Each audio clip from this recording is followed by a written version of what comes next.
I think as a beekeeper, anytime you hear of a pest that attacks your bees, it makes you nervous. The Asian giant hornet, nicknamed the murder hornet for its attacks on honeybee hives, was first spotted in the U.S. last year in small areas of Washington state. People are pretty scared of the Asian giant hornet because it is known to be the largest hornet in the entire world. Since then, the hornets have gone into hibernation. Now they are waking back up. My understanding is they will decapitate a honeybee, and one Asian hornet can eat up to 40 bees, like in a day. So you can imagine if they had a whole hive of these hornets, how a honeybee hive would be decimated very quickly.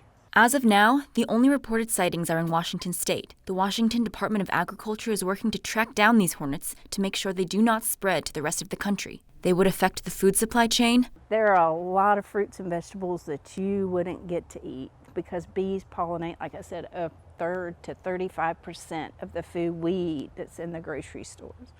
And the economy. So in Florida, we have almost 5,000 registered beekeepers. We're managing, about 630,000 colonies in the state.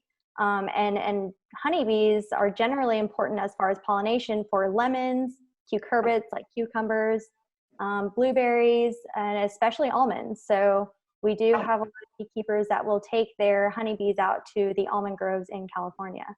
But Vu says that she is confident in the Department of Agriculture's efforts to contain it, which includes setting traps and burning any discovered hives. The likelihood of the Asian giant hornet actually coming here to Florida from Washington is pretty slim. All of the specialists in Washington state say that it's pretty slim. I mean, just getting it outside of the area that it's in right now is pretty slim. Although the species' uncertain beginnings may be cause for concern. There are theories that it came with commercial goods, they can't fly this far, right? They can't fly to the United States from Asia. Vu said that theoretically, the hornets could be transported the same way throughout the rest of the United States, and that the Department of Agriculture is closely monitoring the situation. News 13, Mia Bell Salzano, Panhandle Strong.